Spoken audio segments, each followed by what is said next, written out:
This is the Patriots Prayer Podcast. It's a tremendous show, one of the greatest shows in the history of the world. This is Bryson Gray, and you are watching the Patriots Prayer. Soon on the Patriots Prayer Network. Thank you all. America's falling, they all say. Gather the faithful now and pray. The Patriots Prayer. The Patriots Prayer. All the wicks are trimmed, oil is filled to the brim.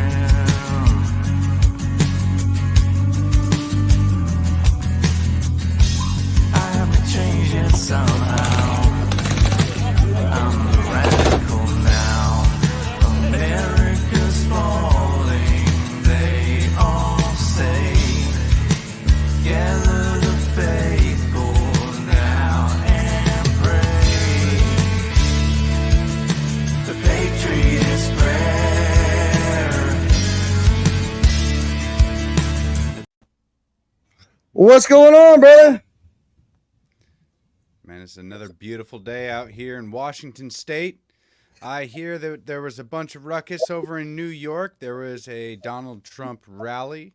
We had one of our hosts, Ann Fundner, speak at the rally. She did a wonderful job. Ann? Brought the house down, dude.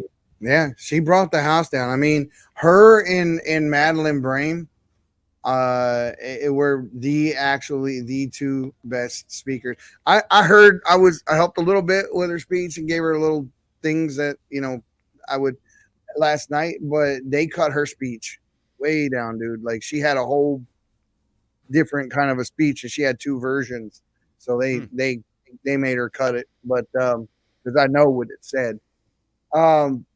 There were a lot of people there. There were a lot of let's see how to put this.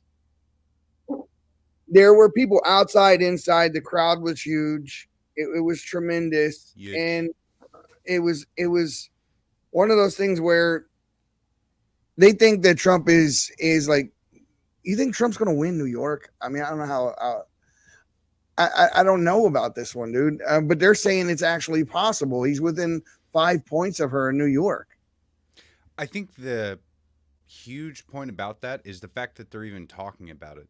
Because once the Republicans in New York realize that they have a chance, they might turn out in bigger numbers than we thought.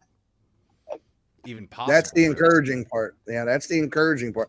I mean, that's why we're pushing this get out the vote, this vote for America stuff, because the idea is like, if the contest was just popularity, it's over. We won. That's a fact. Well, like true popularity, yeah, we won. I mean, yeah, true popularity, but not by the popular vote, not by all the people that are willfully blind to what's actually happening in this country, and then just vote Democrat because that's what they've always done. Well, because they're in the club. We should, in all reality, be ahead by a long shot, just based off of what has happened over the past couple of years. But the media they have powerful tools at their disposal that we don't have. I mean, this is one of the reasons why I started speaking up. I know that it's why you started speaking up, Eddie, is because we're fighting against a $1 trillion industry that has an agenda that they're not even, I would like to say that the media is not aware of their agenda, but they're the useful idiots They're for the part people of it. behind the scenes. Well, yeah, they're part of it. That's for sure. They're the arm of it. They're a tool for it. It's crazy. Yeah, I think that the media, and I say this all the time, you heard me say it before, the media is as much a part of the government as a senator or a congressman. They may actually be secretly more in charge than the senators and the congressmen. Like, they're the ones who hypnotize the populace and tell you what to think, how to feel, or when the sky is falling, they tell you it's not, just to keep everybody calm while they enact their plans, such as what happened around COVID and all of that. I mean, the things that they don't say are as important as the things that they do say, right? Because if it were a Republican president or governor that had police force running down the streets, shooting paintballs at people, yelling at them to get off their porches and in the house and all that, I mean, we would never hear the end of it. We would be tyrants, and that would go down in history. I mean, that's what I feel. I think that if we lose this election, hypothetically, God forbid, Donald Trump, I fear that his safety would be more in danger than even as it is now, because he would be seen as a perceived threat to them, office or no office. And I feel like he would be. I think he would be a threat. He'd be in prison. I think they would find a reason and a way to get him in prison regardless, and forget about the whole situation. And then what do you do with the 70, 80, 90 plus million people in the country who know that he is the truth, that he is the guy, and that they, what happened in the last election, we know the details of that, and we can speak to those things. They don't want that. Kamala is literally making threats to Elon Musk. Police your platform or else. Well, that was so that speech that she kind of gave, I saw this going around X quite a bit, where she said you can't have rules for Facebook like this and one for Twitter like that. I think that was back in 2020. So much for private industry. Yeah, so it wasn't. It's not necessarily a direct threat to Elon Musk right now, but she said it in the past, and she should be held accountable for what she was saying back in 2020 when she was running for president, when she polled at 2%, when she got 0 delegates, when Tulsi Gabbard completely destroyed her on stage, when there was actual debates between primaries. I mean, now this time they just gave it to her because they were able to con everybody into believing that Joe Biden was capable of running, and that they were behind him. And then they saw him speak at the debate, and they're like, all right, time for Kamala to rise. We're going to prop up our DEI candidate that definitely is not qualified to do this in any way, shape, or form, but I guess it's the best that they have. We said it early on into Biden's presidency that they were put her there in case he passes away or whatever the case may be, or they get rid of him, and they're just going to slide her in there. People have been saying that since day one. Jason Palmer, the guy I told you about that won the election in America Samoa, from every bit of research that I've done, by all legal rights, is the actual candidate. It's not her. He won the election, and he never conceded the race. So since he was the only one that ran against Biden, and he beat him in America Samoa, he is the candidate. She's not. She's literally not the candidate. She never was a candidate. She never ran. She got selected. I'm wondering if the people on the left are so ignorant that they're willing to overlook that fact just because it's their club. Because I tell you, if it were me on a Republican side and they did something like that to us, we would be pissed. You're not just going to spoon feed us a candidate and expect us to say, no, we would be livid. We would be urging one of our guys to run as an independent. Yeah. I mean, I don't see it happening. I don't see that scenario happening with the right. I mean, we chose our candidate 8 years ago. That's when we knew who we were. I mean, in 2020, we knew who we were going to vote for. In 2024, everybody who voted for Trump is going to vote for him again, apart from very, very few exceptions that claim to have turned, which if you were ever a Trump voter and you've turned at this point, I think you're the problem. Yeah. You're seriously part of the problem in this country that needs to be fixed and addressed. Yeah, I would be more worried about your safety walking around in public without your helmet if you really are that stupid. I mean, to be quite honest, if you're that dumb where you all of a sudden like you just like the Dick Cheney's and Liz Cheney's, George Bush's, Karl Rove's, Paul Ryan's, and those types that are all coming out now and endorsing Kamala. I think people forget those were the people that we hated back in the day. Those were the people they teased and called Darth Vader and warmongers and all that. And we were saying the same. This is why people like Ron Paul came along and he was so popular back then. But now all of a sudden, you're so stupid about it that because they endorse your candidate, you don't care what they stand for. They stand for the same thing your candidate does. I guarantee you a world war. If Kamala is elected, or even if they don't wait until Kamala gets elected to November to kick it off, I guarantee 100% absolute world war if Kamala gets elected. Because the thing they didn't like about Trump, I feel, is that he didn't start any new wars. The military industrial complex, the deep state, One of the many things. Which is what this is what Cheney is. He is the deep state guy. I mean, he is the ultimate deep state guy. That's who he is. And so when you get him endorsing your candidate, it's for one reason. It's war. It's NATO. It's all of these guys are beholden to NATO because that is the NWO. That is the New World Order. That is the world government right there. That's what they're pushing for. Yeah, and I feel as if, I mean, let's be careful how I word this. I feel that for me personally, regardless of what happens in November, I believe that Trump is going to be my president. Yeah, I feel the same. I don't know the sequence of events that are going to lead to it, but I'm very firm in the fact that he will be our president. No, I mean, regardless of the votes, regardless. Yeah, of no. I know what you mean. I know what you mean. I'm trying to think of a way to say it too, but yeah, exactly the same.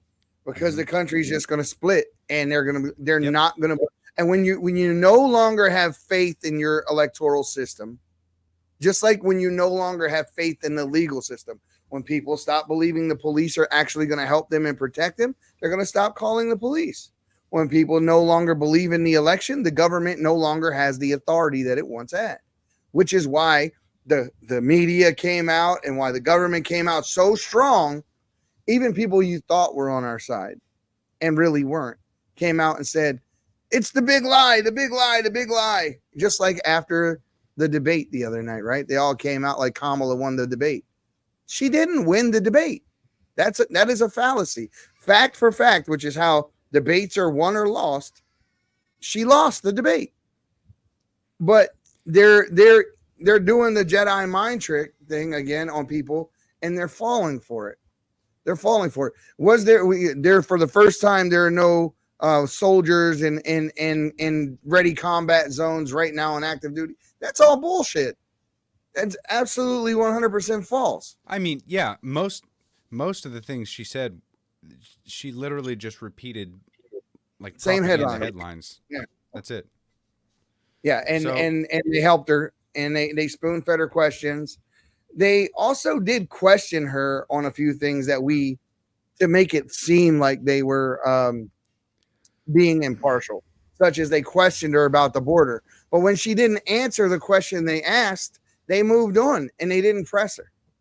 You know what I really don't like about, and I actually made a post about this not that long ago, because today is actually a debate between the Washington state governors, or the candidates rather. So Bob Ferguson and Dave Reichert are doing a debate, and I literally have no interest in watching it because I watched the first one, and it was so incredibly painful to listen to the style of debate that they use, and they use it for the same way all the way up to the presidency, and I don't see how in any way, shape, or form it's productive. From what I saw in the first debate between our Washington state governors, the moderator asked incredibly generic questions, and then they repeated like memorized talking points that their team gave him. It wasn't about representing the people. It wasn't about what they actually believe. It wasn't about why they believe what they believe. It was ridiculous. And it would be nice to have our candidates be able to sit down and talk for an hour or for 2 hours. Just sit there and talk. Have a moderator there to make sure that they don't get stuck on something, arguing about something stupid. But we should actually be able to see how they handle confrontation, how they, like, if they can back up what they believe and why they believe it on the spot, as opposed to having these scripted talking points. Like, it doesn't instill confidence in me in any way, shape, or form. How Kamala regurgitated headlines in a debate, and I'm supposed to believe that she's going to be capable enough to, behind the scenes, talk with Putin or talk with Xi Jinping or Little Rocket Man. Yeah. What kind of confidence does that instill in me when I know for a fact that when she's on the debate stage with Trump, she regurgitates headlines? It instills nothing. And it is an outdated, scripted, nonsense way to debate. And I don't even like calling it a debate anymore, because it's not. They're not actually talking. They're not debating anything. They're just repeating headlines or their scripted talking points that they were given to by their team. That's why I enjoy Trump being able to go to a rally and go off the cuff for 2 hours and just talk, because he can. Because he actually believes the things that he says. And sometimes he's wrong. He's not lying. Sometimes he's wrong. And it's crazy to me that we can't have, as adults, for the most powerful position in the country, we can't have our candidates sit down and talk to each other. Yet we're supposed to believe that we're identifying real problems in this country and we're working towards fixing it. No, we're not. Otherwise, we'd be able to talk like, hey, we're both Americans trying to fight for a better America. How are we going to do this? And it would be nice if we could actually have them talk it out and have us listen, so we can actually understand more about them rather than just the headlines that they want to put out afterwards. So the way you would do it is to say, okay, guys, here for the next 5 minutes, you're talking about the border. No, it doesn't have to be 5 minutes. No. A moderator, so it close, but they could just start talking about the moderator would say, hey, Trump, go ahead and, say your spiel about the border, but say, I would want Kamala and him to have an actual conversation. This is why I want the border closed. This is what I think we should do. And then Kamala would say this, they would have a conversation. They could talk about it. That's what I'm saying. So if I were to just say the border and then step out and then give them, let them go at it. Yes. And I put a timeline on it. They would go at each other, and then I would step in after that, whatever time it is or whatever. Right. And if they were actually having a productive conversation, then you could let it go past the time. You could have some kind of a structure to say, all right, 10 to 15 minutes. If they're kind of circling around talking points or arguing about something stupid, the moderator could say, hey, the American people have more concerns about this or this, abortion or women's rights, whatever they say. Women's health care is what they say. So, but it would be nice to actually see them have a conversation. And it's so frustrating that, as adults, as running for the most powerful position in the world, that they can't do that. It's no, can't sit down and have a conversation. Are you kidding me? What do you mean? Yeah, it's what it is. I don't know if you're not a football fan, but they have this thing every year called the Pro Bowl, right? And in the Pro Bowl, you get the best of the best off of every team. It's like the All-Star game, right? Yeah. For football. But the thing is that in this game that they play, they don't really play because they don't want to hurt themselves because they don't want to be hurt for the regular season. So they get in there and it's like a scrimmage game and they're not really playing hard. They protect their candidate so much that we don't ever, just like this thing with Kamala, they're so afraid to let her go off the cuff and just speak and be herself because they know we'll see her for exactly what she is. Isn't and they that don't sad, though? Yeah. Because that's merit. People see it. It's sad that they just can't see it though. That's the issue that I have with It's it. not The that they left- can't see it. It's that they don't want to. It's that our populace doesn't give a shit about that, and they just go along with what the media tells them. It's like, why aren't we demanding a new debate style? Why aren't we telling these people, hey, the way of debates that we've been doing isn't working. It's failing us. Our country is failing. We need to figure out how to fix this. And instead of just everybody accepting the fact that these debates happen in this format, we really need to be demanding more. So like, I want to start reaching out. I mean, I am starting to reach out to people to try and figure out how to get this done, but it's painful to sit through these debates. I mean, I could barely even sit through the Kamala Harris and Trump debate, and there's no way I could do another governor debate for my state. I really tried, but it is just, it is painful. It is. It's just like when Jerry Nadler speaks, or a Jamie Raskin, or any of those guys. I get so damn violently mad, like screaming at the TV and that sort of thing. It's hard to sit there and let them talk, and then not have some ignorant, like, if I say something to you, you're not going to hear it. I can't fake you. I can't react. So I'm just sitting here. It feels like I'm getting mentally beat up, and I can't do anything about it. I asked MTG about that when I saw her in Atlanta. It's like, how do you sit there and just let them say these things? And I know you want to react, and she didn't say anything back. She just looked at me like, yeah. But I mean, that would be the hardest thing for me. If I were in the House of Representatives and hearing them say some of the things that they say, and not drop kicking them. I just giving them the people's elbow. I don't know how you sit there so damn just with your arms crossed. That, you know what Ann told me about the Jerry Nadler. They're sitting there, and first of all, they said Ann and all those women were being exploited, and they exploded. They got pissed off about it. This was during this is when they were testifying. Congressional deal. So Ann's sitting there like she's talking about her son Wesley, now passed, poisoned from fentanyl. And imagine if this was one of our children. Imagine how we would feel. And this guy literally, she thought he was looking at his cell phone, but it come out later that he actually went to sleep right in front of her. And she's yelling his name like, look up, look at my son. And he wouldn't even, I mean, dude, you remember that scene? Like I said this earlier, remember that scene in the Las Vegas court about a few months back where the guy went and jumped up over the thing to get the judge when he got his life sentence? He jumped up over the that's kind of how I would, that's what I would feel like doing if someone did that. If I were talking about one of my daughters had passed in a similar situation, and you're going to act nonchalant and not care and do other things and hold other conversations and look at your phone, I would get seriously angry. I mean, violently angry. So these women had every right to feel that way. And also, just Jesus said, you'll know them by their fruit. These people aren't reaching out to help these women. No Democrat calls these women about their children when they die because of these things. It's like none, zero. No, zero.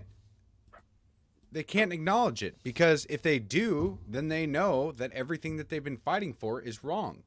And everything that they've been fighting for, like, they would have to acknowledge the fact that they did something wrong, and they're unwilling to actually do that. They want to paint this picture of perfection for Kamala Harris and the Democrats in general. They want that so much that they are willing to sacrifice as many as 100,000 citizens per year just in fentanyl poisonings and overdoses alone. Look who it is, Annette. You haven't seen Annette for a while, I know. And she was in the debate earlier watching with us. So she was, profile picture. You talked a bit about earlier about them not wanting to stand up for the things that they say. I'm going to show you something, right? There's a guy here claims he was a battle vet and all that kind of thing, right? I'm going to show you the tweet, and you'll be able to see what I mean. Check it out. All right. So Jay Jacks right here. Jax at JJAXXEE. Go troll him. Here's his and he says open season, right? So it's a threat. He literally initiated a threat against those of us who are MAGA. He says the effing irony sheep. I stand by my original tweet. And I said, yep, all your open season threat is BS. We in no way are afraid of you, sheep. And I told him here, I said, if you think you can, what happened? You got to talk into the mic, man. I'm having trouble hearing you. It's weird. It should be, I'm right next to it. It says, if you think you can defend your point of view or respond, we'll set up a debate and give you equal time. And he said all kinds of things before this, which I don't want to get into all the rhetoric that he's talking about, being Army, being a battle vet, being all of these things. But when I said that, he says, open season doesn't require debate. Yeah, that's exactly. Yep. All talk every single time. Yeah. I issue these requests, invitations to these people at least once a day. We're 4 years into this podcast, and I've never had not one of them take me up on it.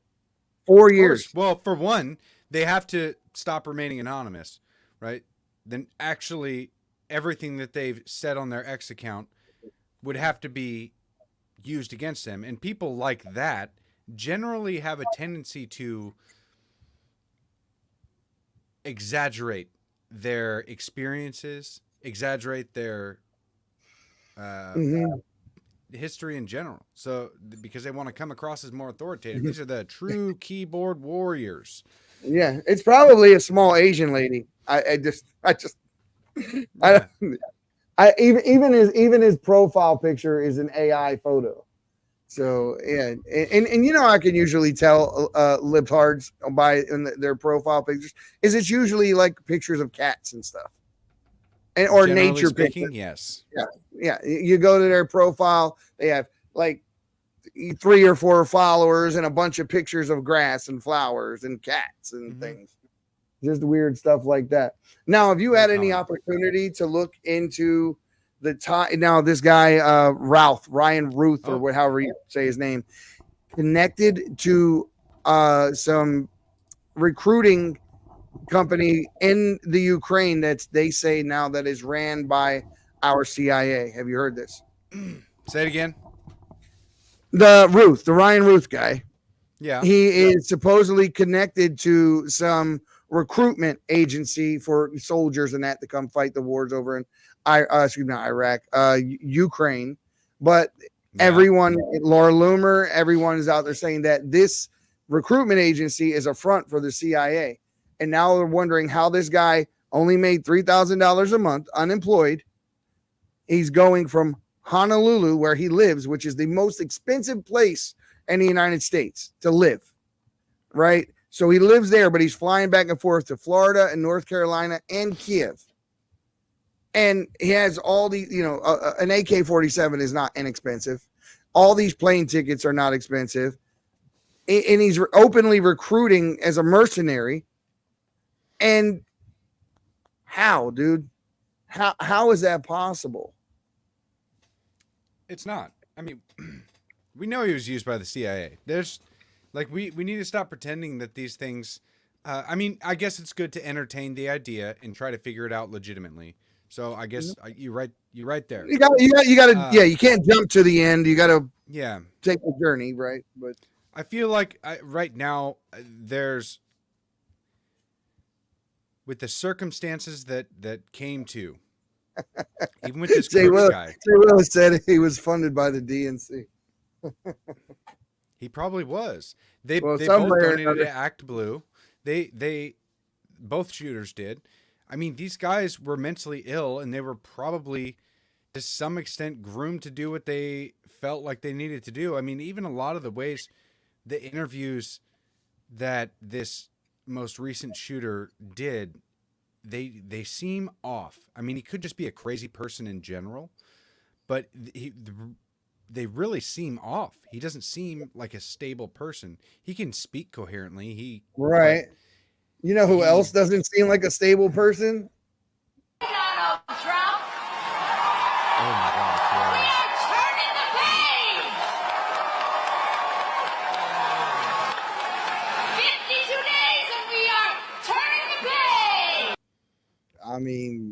very stable folks, brother. As That- it don't get more unstable than that. It really doesn't. So for those of It you who don't really know, that is doesn't. Tim Waltz's wife. And that is just something else, man. She does not seem like a stable person. So yeah, you're right. But I mean, I'm trying to mess with the lighting here because I No, you're changed a good. couple things. So yeah, I'm just trying to figure it out. No, and it works better. It works better with the logo behind you. I noticed. Yeah, it does. Good.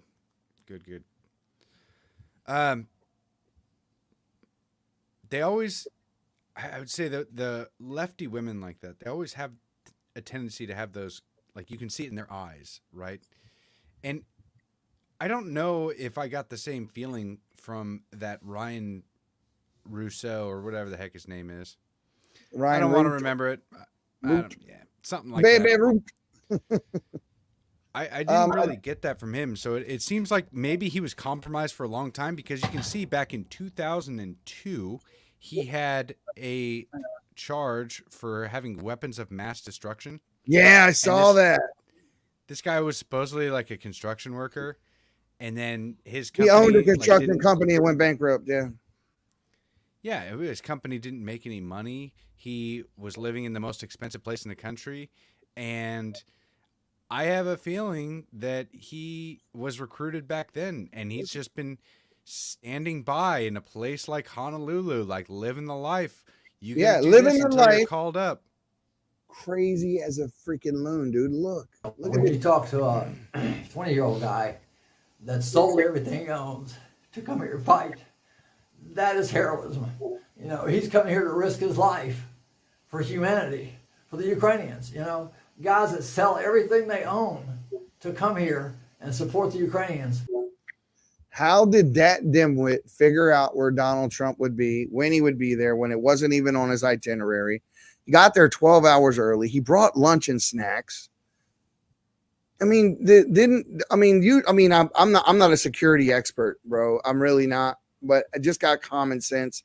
And I would think that when Donald Trump, who just almost got assassinated 2 months ago, shows up to go golfing, the Secret Service detail that works with him would walk the perimeter of the golf course and see if there's anybody there they should be worried about. That never happened. The most basic thing that you do didn't happen. You Yeah, add that yeah, with I all mean- these other things, it looks wild, dude. It looks weird. You can't really. Well, yeah. I mean, the entire thing is weird, suspicious, and weird. And it was the same thing with Crooks. I mean, it's just everything's just weird. Yeah, the How are we FBI supposed to?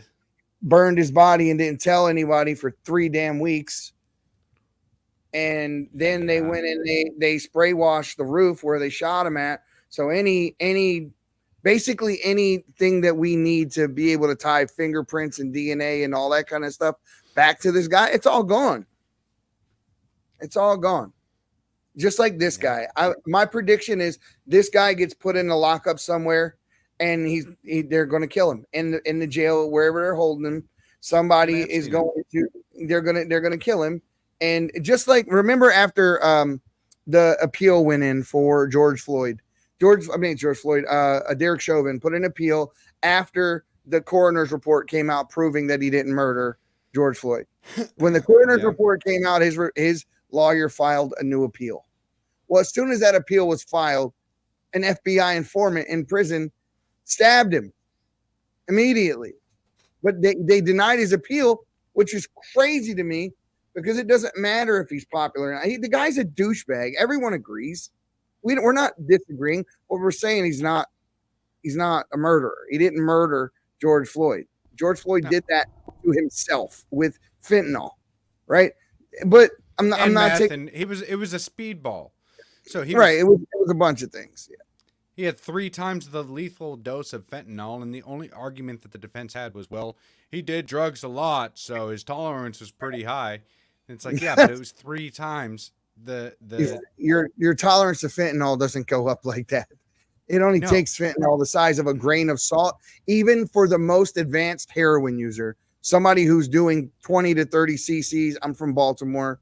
I know this stuff like the back of my hand. A heroin user that's been using for a very long time will get up to a point where they're doing 20, 30 cc's a day at a time, several times a day. Sorry. And still a person at that level can use one little teeny grain of salt sized piece of fentanyl and die. That's how strong it is.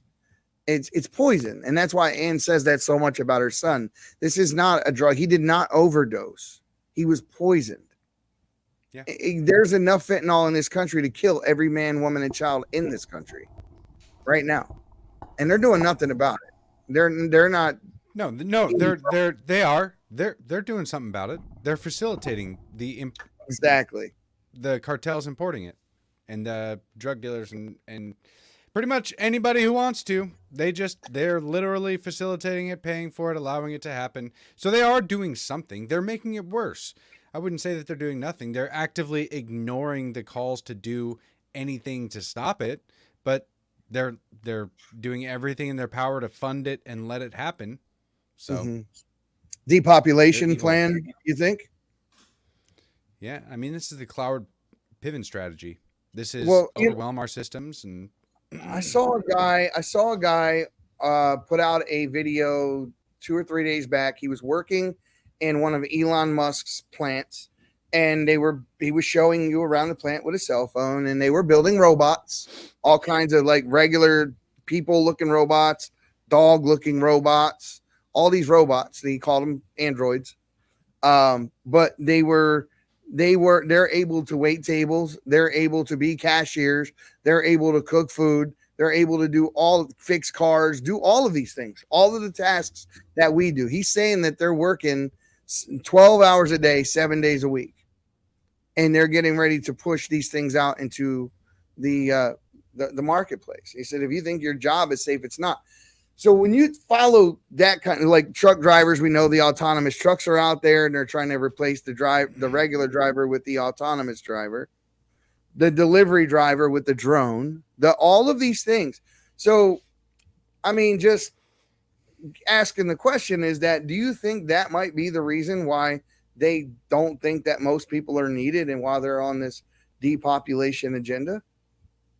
No, I think that they hate humanity and they think that they're above us, and they don't believe that we are equals. They believe that we are ants. They believe that that we are consumers, that we are useless eaters. And I think many of them feel the same way. Like when you walk past a homeless person, right?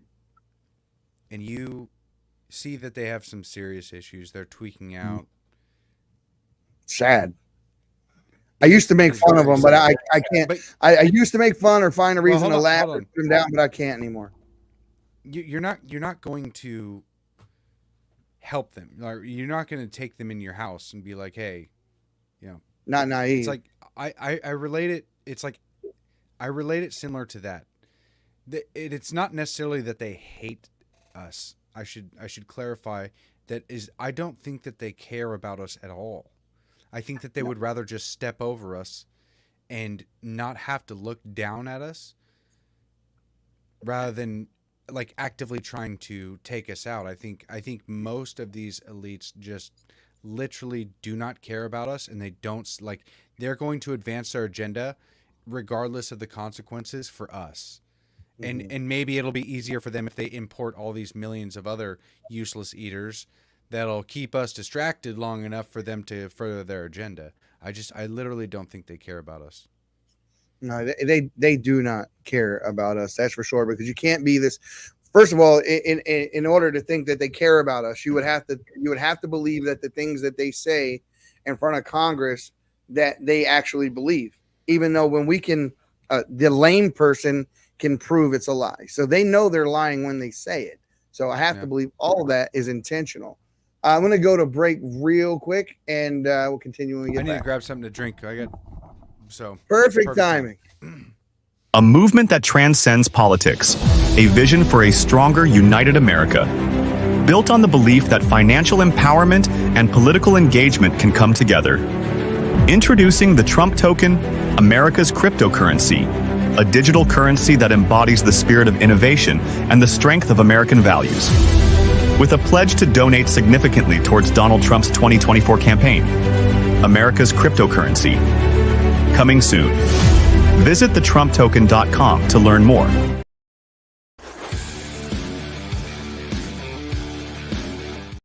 Wrong one. Since the beginning of time, all living creatures rely on the sun's source of natural light to grow and to help promote overall wellness. We are all light beings. The patches are all natural and drug-free that uses the body's own natural light to help promote general health and wellness. How it works. Simply place the patch on specific points on your body and where the patch is placed on your skin. It reflects back into the body when it's tapped into its own flow of natural energy, which in turn creates the GHK-Cu copper peptide, which rejuvenates your cells and gives you a more younger, healthier you.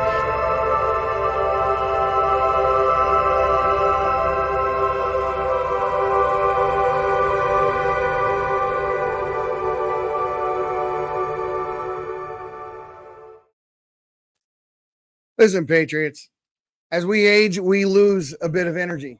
We lose a step. That is for sure. But it's not our fault. Our bodies change as we grow.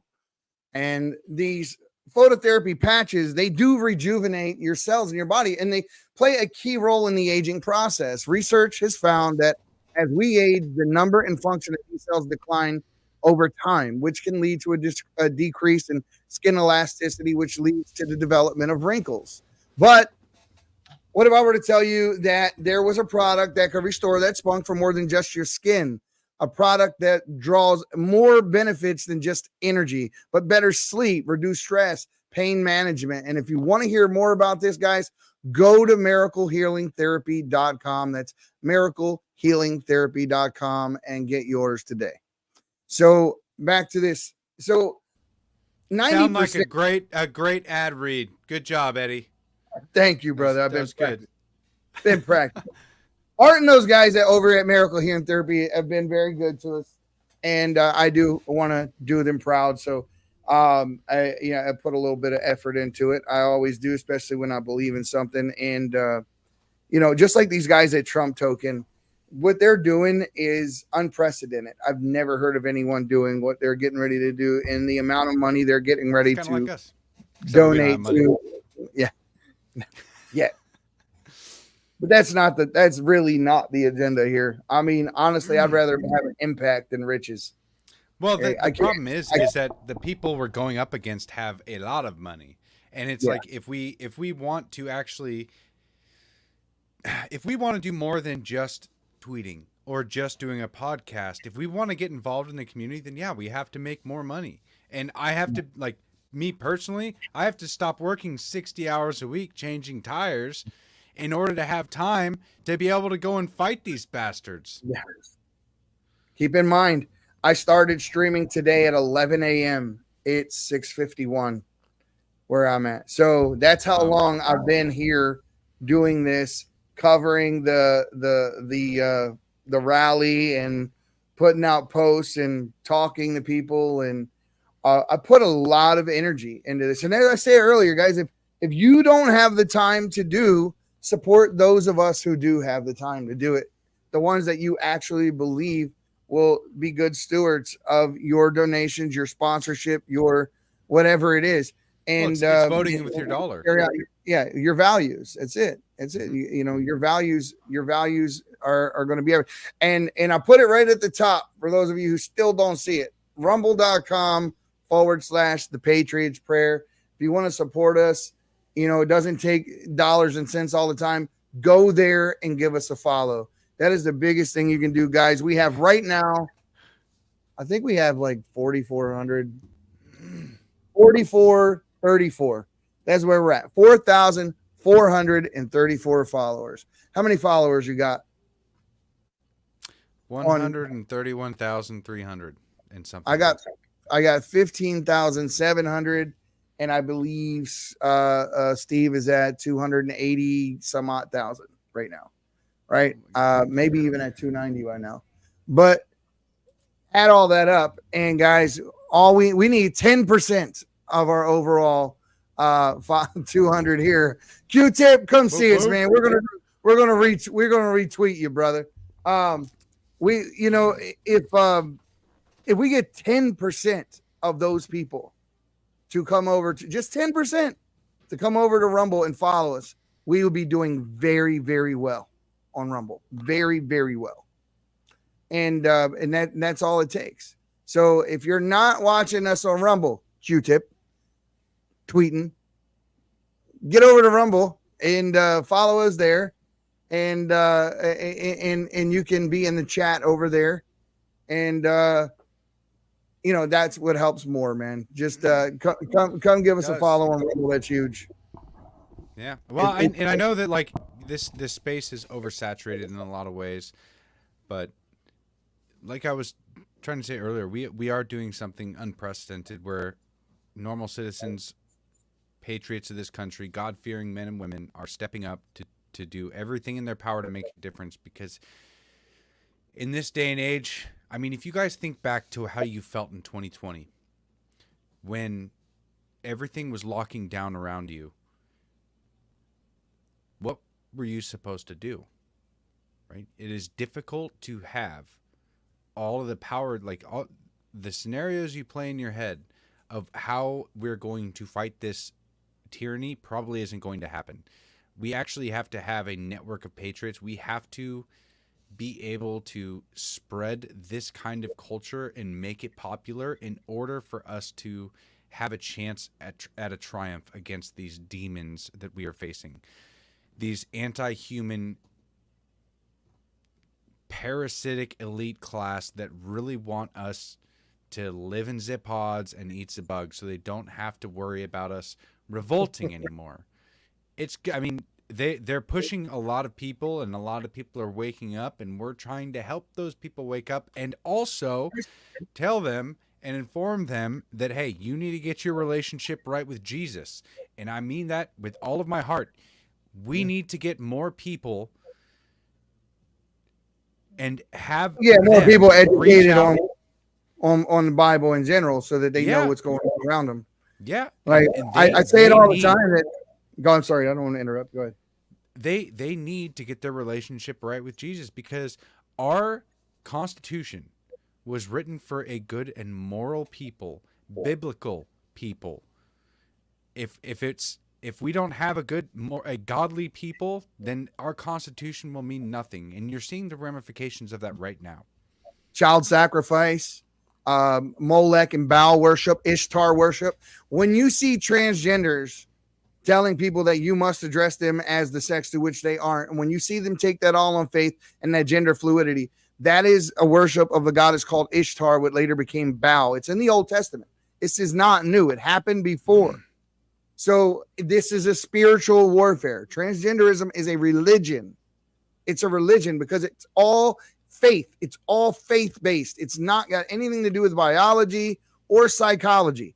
You literally have to say, I'm accepting this on faith. I'm taking this on faith that you are, Marcia and not Maurice and whatever. They have to go to that next level, and it's all faith-based. So that's a religion. It is. For some reason, a lot of people believe that they're not religious, but they are. They have a dogma. Yeah. They have a dogma. They have a highest ideal that they worship, and a lot of these transgenders don't realize that their highest ideal is anti-Christian from the very, very start of this. I mean, in order to believe that you are in the wrong body, that means that somebody put you in the wrong body. That means that God put you in the wrong body, and that means that you know better than God. That means that God made this mistake on purpose to harm you. They are anti-Christ from the beginning. They don't even know it. Anti-Christ. And here's the thing, though. I mean, if when you're like me, I don't believe that anything in the Bible is allegorical, right? I believe it can be used in an allegorical fashion, but I believe everything in it is literal, word for word. It's historical. It's fact. Everything in it. The ninth chapter of Daniel talks about an angel coming down to see Daniel, and the angel had a battle in the second heaven, which is space. For those of you that are not Bible students, the second heaven is space. The first heaven is the sky. Third heaven is where God is. And so when he says he does battle with an entity called the Prince of Persia in the second heaven, which is space, he literally had a physical confrontation. Ezekiel got into a ship, and it said a wheel inside of a wheel inside of a wheel landed. He got into the ship. It's also Enoch was the same. He left and came back on a ship. And all of these things are to say that when God cast Satan down out of heaven as an angel of light and his followers in the image of righteous men, and in Job he asked Satan, "Where have you been?" And Satan said, "Walking around in and on the earth." And also Satan walked up to Jesus and tempted him 3 times. So what I'm saying is that to say this: there are people that you have met in this world, just like God says, we've all entertained angels unawares. It says it in the Bible. So, which means you've also maybe entertained fallen angels unawares. There are people walking the face of this earth are not who they seem to be. And that's exactly what the Bible teaches. Mm-hmm. And they've definitely gotten into positions of power that... Exactly. And they're doing it for the wrong reasons. I mean, if you believe you're not religious, I'm sorry to tell you, but you are wrong. Humans are inherently religious unless you are a complete psychopath, and I mean that literally. If you are literally a psychopath and you don't understand the difference between right and wrong, you have no empathy or feeling for one another, that is the only time that I can understand how they can claim to not be religious. Other than that, you have an ideal. You know that there's a difference between good and evil. Well, in Christianity, the highest good, the highest ideal, the ultimate good is Jesus Christ. And that's right. His word is the truth, and the light is good. I mean, when God said, "Let there be light," and it was good. I mean, there are... Let's see, how do I explain this? I guess anybody in this country or in this world, they have a set of values that they don't understand. Right. And Christians, we believe in a hierarchy that our highest ideal is Christ, the lowest of low is Satan, that the evil is Satan, right? Or self, because Satanists worship themselves. That's what Anton LaVey taught. It's basically whatever you feel, if you want to do that drug, if you want to have that woman, you got one life, live it. That's Satanism. It's 100% you not caring about the needs of anyone else but you. Sounds like a psychopath. While God, it's sociopathic, psychopath. Yeah, I mean, selfishness. So I guess that could make sense, but Christians have. So this is my point. Christians have a specified God and a specified evil. So we understand what we are looking up to and working towards. A standard. To follow and what to get away from. The people who claim to not be religious have an unspecified God that they worship, an ever-changing God that they worship, and are more likely to be easily tempted by demons or by Satan himself. Because they can't recognize him. Yeah. If you don't have a specified God that you are following and worshiping, then you are following a God of some kind that is false and is more than likely ever changing. So it's a statement of fact. Humans are inherently religious. You cannot avoid it. Sometimes we're tricked into actually hero worshiping things that are actually evil, and we don't even realize it. I'll give you guys one, and if you don't believe me, you can go look at it. The Statue of Liberty is the statue of Lucifer. Is the Statue of Liberty chained? I'm sorry? So I don't know if this is true, but I remember seeing a picture of the Statue of Liberty, and her leg is chained. That sounds right. I don't know why it sounds right, but let's find out. But I don't remember why. But I wouldn't be surprised. I've seen a lot of demonic things about the way our government has been set up. Yeah, you have to learn So- about Rosicrucianism and those types of things to understand that the way the founders originally set this thing up, Rosicrucianism was an offshoot of Christianity, and it wasn't exactly Christianity. And some of the forefathers believed in the idea of God, but didn't believe in God himself. Just like Thomas Jefferson, who rewrote the Bible and took all the miracles out. He believed in the morality that was in the Bible, but other than that, they had their own other thing going on. And you know what? To me, that's at least still more acceptable than what we have today. The people that are here today and don't believe in God should be thankful for those of us who do, because if it wasn't for us, we wouldn't have any rights. They threw the baby out with the bathwater. Yes. And Thomas Jefferson was trying his best to understand the good and be able to spread it to everybody. But Thaddeus, I wanted to point this out. He just made a comment. He said, "Damn, now I have to read up on it." That is actually one of my favorite. That's probably my favorite comment of the past week that I've gotten. And I'll tell you why. Because Thaddeus heard something that he knows almost nothing about. And I mean, in all reality, I know little about the Statue of Liberty as well. I'm assuming that's what you were talking about. But yes, there's a chain on the leg. I looked it up. I knew it.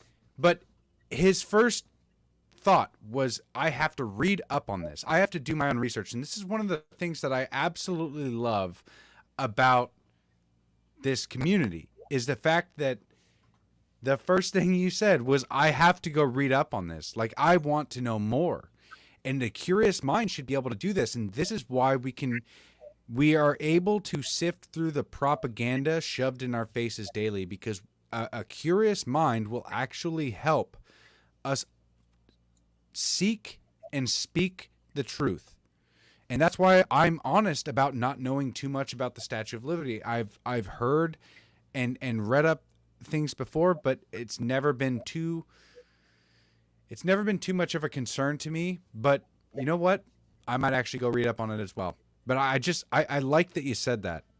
And I just wanted to point that out to everybody, that that should be your instinct, is when you don't know something and you want to know more about it, your first instinct should be, I have to go read up on this, and I have to put in some work in order to find out more. Because you know what? You're not going to get all the information from everybody else. Sometimes you have to go do your own research, which is quite often. Well, I'm going to show you a picture here as soon as I get it up here. And it's a picture of a statue of Satan, a well-known picture of Satan, and then a picture of the Statue of Liberty. And remember what Lucifer means. It means light bearer, right? All agreed that that's exactly what it actually means. It means light bearer. Lucifer, light bearer. That's what it is. And there's the statue of Lucifer, and there is the Statue of Liberty. It's exactly what it is. And this is how the symbolism that they put right in front of us all the time is outstanding. I grew up on the East Coast. It is a very masculine face. I will say that. It's in the thing that she's holding is the light bearer. Is like that's what that light is for. That torch is for. The rest of the statues around the Capitol. If you go to anyone that ever gone to DC and go to like Resurrection Park and those things where there's Bow is in the ground, his knees coming up out of the ground. The obelisk is coming up next to him, and that obelisk that's next. This is symbolizing the resurrection when Bow comes back. All those statues of those guys with those corn husks in his ear. Just Google for yourself. What deity had the corn husks in their ear? Who was that? It's Balaam, Bow. So all over DC, all you see are statues of Bow and Balaam and these types of things. It's in your face everywhere you look. You just don't realize. Eddie, we should do an episode on this and do our best to separate the good from the bad, right? The like, how is it that I can say that the founding fathers, like Thomas Jefferson, right, who believe that we should have a good and moral people, and they set up the country, but then, you know, there's a history of masonry, of the and like George Washington was Yeah, there's actually a photo in the one in the lodge that's in DC. I've seen it multiple times. George Washington is That's there pretty with a amazing. trowel, with a trowel and corn, vinegar, and wine. Right, those three things. And then if you look in the Bible, it talks about those three things and why they're evil. And I'll pull up the verse for you. It's in the Old Testament. Old Testament. Hold on. I'm just saying that we should do we should legitimately do an episode on this. And I mean, if the founding fathers, because I revere the founding fathers. I think the founding of this country was a great thing for humanity in general. But what would, if there was a lot of demonic worship or things like that by the founding fathers, how could something good come from it? You know, like I'm just having this thought right now. Like, Right, and I don't think anything is that black and white though. I think it's gray. Yeah, I think it would be good to separate that out, to like kind of go through those things. And because I mean, I can tell you things about Thomas Jefferson that paints him in an extremely evil light, and as well as Benjamin Franklin and other people. As a matter of fact, Benjamin Franklin's house was just recently renovated, and he had well over 200 bodies buried in the basement. So, I mean, I feel like I remember hearing something about that, but I don't. Tons of bones just buried in the basement, with no graves, just buried all over the basement. They said it was about 200 bodies. I got Ann Fundner calling. Let's see. Hey, Ann. It's going. We're closing out. We're closing out our podcast right now. So I got you on speaker. No, you're good. You're good. I just threw you out here. Yeah, they let you walk out of that place with everyone there, and I guarantee you got stopped about 1,000 times for pictures. So to put this in context, guys, Ann Fundner, if you guys don't know, she is. She's running a new podcast for the Patriots Prayer Network. She just spoke today at the Trump rally, and she delivered an incredible speech. If you guys can, go back and look through it. I was streaming it live on my X page. It was streamed live on our Rumble page over at rumble.com/thepatriotsprayer. I don't have the timestamp on me of when she spoke, but she did a phenomenal job. And I think that her voice is I mean, she's got a powerful voice, and she really believes in what she's saying. She's one of those people that she's got a story, and there are many people who can relate, who don't maybe have the skills to articulate it or the want to, but those words will resonate with them. And I believe that her story is one. No, it was like an hour and 30 minutes in. It was kind of a ways, so not 20 minutes. Thaddeus. I was looking at it earlier today on my way home. Well, when I was getting off work, I checked it, but yeah, it was a little ways into the broadcast. So, but yeah, look her up. She's great. He's the wrong guy, Eddie. But you guys. I would really want to do that episode. Eddie and I would like to start doing some pre-recorded episodes and kind of go through some more information and get people really inspired to learn about our history. I think that's probably one of the main problems that we have, is nobody's interested in learning about the founding or the founding fathers, or some of the stories some of the really, really cool stories that you can read up on that are just phenomenal. Like, I would like to do some more episodes like that. So Eddie and I kind of want to check that out and see what we can produce and come up with. And I think that it'll be a good experience for everybody.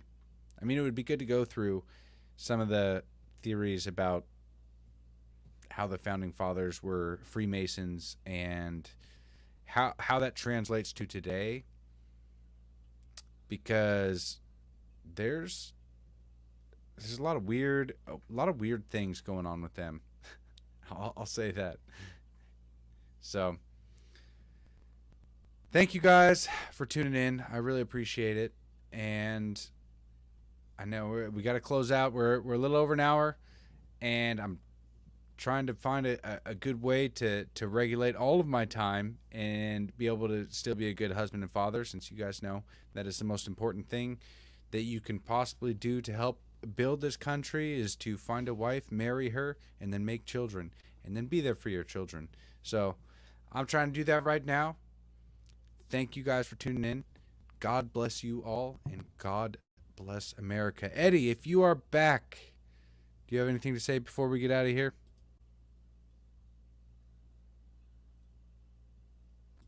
No. All right. Take care, you guys.